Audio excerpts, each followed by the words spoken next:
நமஸ்காரம் ஸ்டூடெண்ட்ஸ். இன்னைக்கு நம்ம பார்க்க போகிற டாபிக் ஓம்ஸ் லா பற்றி பார்க்க போகிறோம். ஓகே, ஸோ அது ரொம்ப இம்பார்ட்டன்ட் லா இன் ஃபிசிக்ஸ்.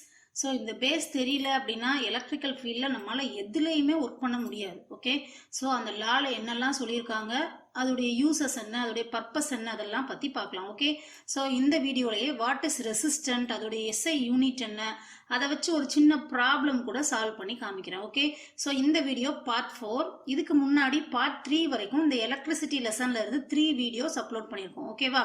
ஸோ பார்த்துட்டு இதை பார்த்தீங்க அப்படின்னா அந்த கண்டினியூட்டி உங்களுக்கு கிடைக்கும். ஓகே, சரி. So first Ohm's law. இந்த ஓம்ஸ் லாவை டெரைவ் பண்ணவர் யாரு, கொடுத்தவர் யாரு நமக்கு அப்படின்னா இந்த ஜார்ஜ் சைமன் ஓம் அப்படின்ற ஒரு கிரேட் சயின்டிஸ்ட் தான் இந்த ஓம்ஸ் லாவை நமக்கு கொடுத்தவர். ஓகே, ஸோ இந்த லாவை வச்சு இந்த லாவில் யாரெல்லாம் கனெக்ட் பண்ணியிருக்காரு அப்படின்றத ஃபர்ஸ்ட் பேஸ் தெரிஞ்சுட்டு லாக்குள்ளே போகலாம். ஓகே, ஸோ யாரெல்லாம் இதில் கனெக்ட் ஆகுறாங்க அப்படின்னா கரண்ட். ஓகே, கரண்ட்டுக்கு என்ன சிம்பிள் யூஸ் பண்ணுவோம்? I. Okay, I represent the current. Voltage, வோல்டேஜுக்கு என்ன சிம்பிள் யூஸ் பண்ணுவோம்? வி. நெக்ஸ்ட் ரெசிஸ்டன்ஸ், ரெசிஸ்டன்ட்க்கு என்ன சிம்பிள் யூஸ் பண்ணணும்? ஆர்.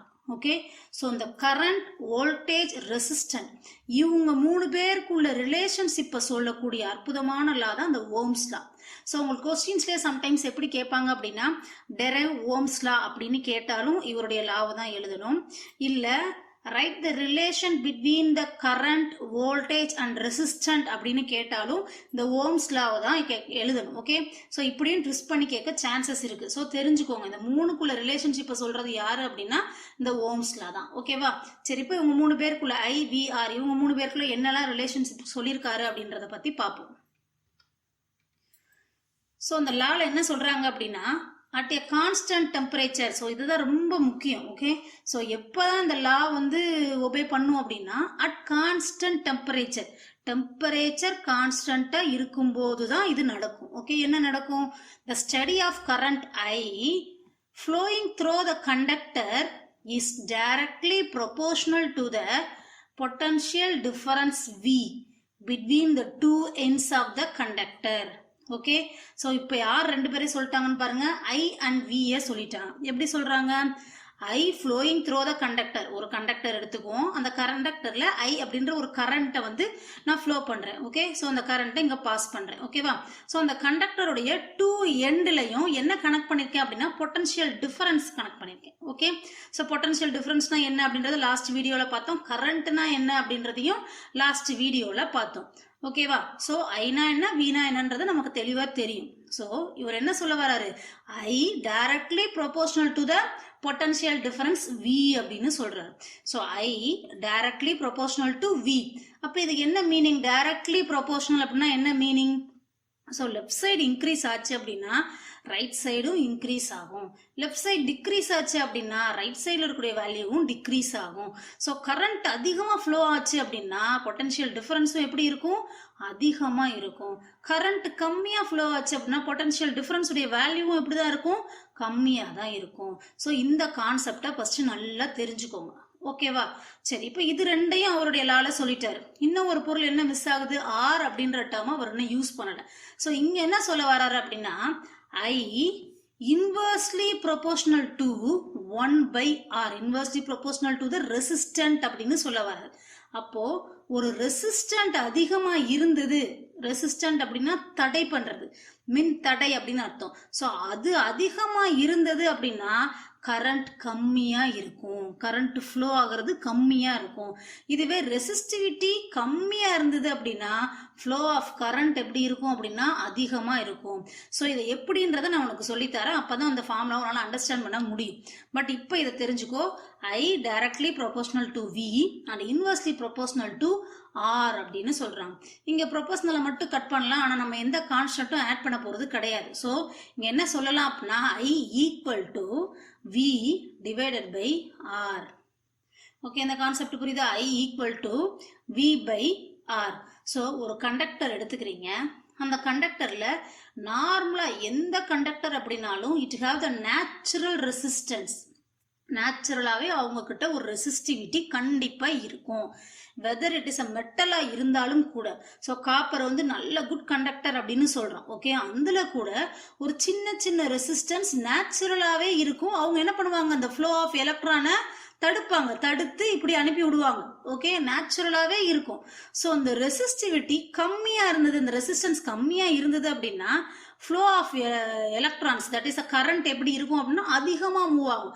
ஏன்னா அவங்களுக்கு தடையே இல்லை, சின்ன சின்ன சின்ன ரெசிஸ்டன்ஸ் தான் இருக்கு, அதனால அவங்க மீறி கடகட ஃபாஸ்டா போயிடுவாங்க. ஆனா ரெசிஸ்டன்ஸ் அதிகமா இருந்தது அப்படின்னா, ஓகே, ஸோ தடை ரொம்ப அதிகமா நெருக்கமா இருந்தது அப்படின்னா அந்த எலக்ட்ரான் ஃப்ளோ ஆகிறது என்ன ஆகும், ரொம்ப கஷ்டப்பட்டு மூவ் ஆகிற வேண்டி இருக்கும். ஓகே, ஸோ அதனால தான் இஸ் இன்வெர்ஸ்லி ப்ரொபோர்ஷனல் டு அப்படின்னு சொல்றாங்க. ஓகே, நம்ம நார்மலா வீட்டில் யூஸ் பண்ற பொருளே பாருங்க, கரண்ட் அதிகமாச்சு அப்படின்னா வோல்டேஜ் அதிகமா வருது, ஏதாவது பீஸ் போயிடும் அப்படின்னு சொல்லுவோம், ஃபியூஸ் ஆகிடும், ஃப்ரிட்ஜ் அதெல்லாம் வந்து ஆஃப் பண்ணி வைங்க அப்படின்னு சொல்லுவோம். அது மாதிரி லோ வோல்டேஜ் இருந்தாலும் என்ன சொல்லுவோம், கரண்ட்டுடைய ஃப்ளோ கம்மியாக இருந்தது அப்படின்னா அதை தான் நம்ம லோ வோல்டேஜ் அப்படின்னு சொல்லுவோம். வீட்டில் டேர்ம் இந்த டேர்ம்லாம் யூஸ் பண்ணக்கூடிய டேர்ம். ஓகே, ஸோ அதுலேருந்து இந்த கான்செப்டை புரிஞ்சுக்க ட்ரை பண்ணுங்க. Okay, I equal to V/R, இதை மறக்கவே கூடாது. ஓகேவா, சரி, இப்போ நெக்ஸ்ட் பாருங்க, இது எப்படி நீ அண்டர்ஸ்டாண்ட் பண்ணலாம்னு சொல்றேன் பாருங்க.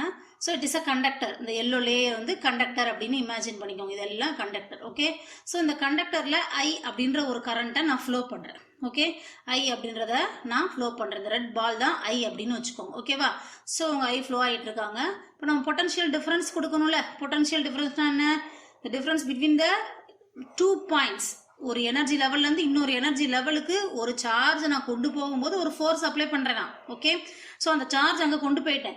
இப்போ இந்த இடத்துல எலக்ட்ரிக் ஃபீல்ட்ல இருந்த பொருளுக்கும் அங்க கொண்டு போனதுக்கு அப்புறமும் உள்ள டிஃபரன்ஸ் இருக்கு பாத்தீங்களா, அந்த பொருளை, அதைத்தான் பொட்டன்ஷியல் டிஃபரன்ஸ்னு சொல்லுவாங்க. அதை தான் இங்க வோல்டேஜ் அப்படின்னு காமிச்சிருக்கேன். ஓகே, V அப்படின்னு காமிச்சிருக்கேன். ஓகே, ஸோ இங்க நேச்சுரலாவே ரெசிஸ்டன்ட் இருக்கும் அப்படின்னு சொன்னா கண்டக்டர்ல, ஸோ அந்த ரெசிஸ்டர் தான் இந்த resistor. Okay, so current flow ஆகுது, வோல்டேஜ். ஸோ இதை தான் நம்ம என்னன்னு சொல்றோம், I directly proportional to V.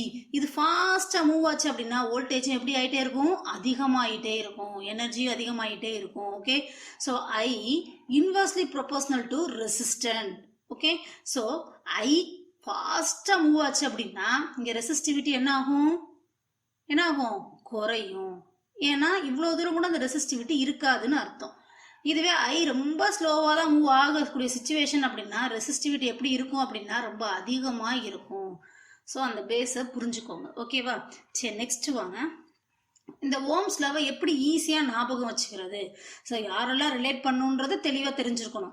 Voltage, current and resistance, இவங்க 3 பேரை ரிலேட் பண்ணணும். ஸோ சிம்பிளா என்ன பண்றோம், ஒரு ட்ரையாங்கிள் டிரா பண்ணிக்கிறோம். ஓகே, ஒரு ட்ரையாங்கிள் டிரா பண்ணிக்கிறோம்.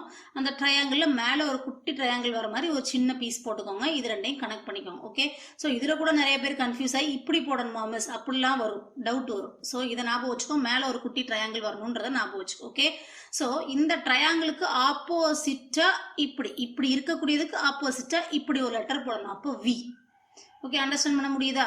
ஸோ இப்படி இருக்கு ட்ரையாங்கிள், ஸோ இதை இப்படி க்ளோஸ் பண்ற மாதிரி இந்த மாதிரி ஒரு டைரக்ஷன்ல ஒரு லெட்டர் போடணும், அப்போ அது V தான் இருக்கும், V போட்டுறோம். ஓகே, ஸோ கீழே இருக்கக்கூடியதுல IR.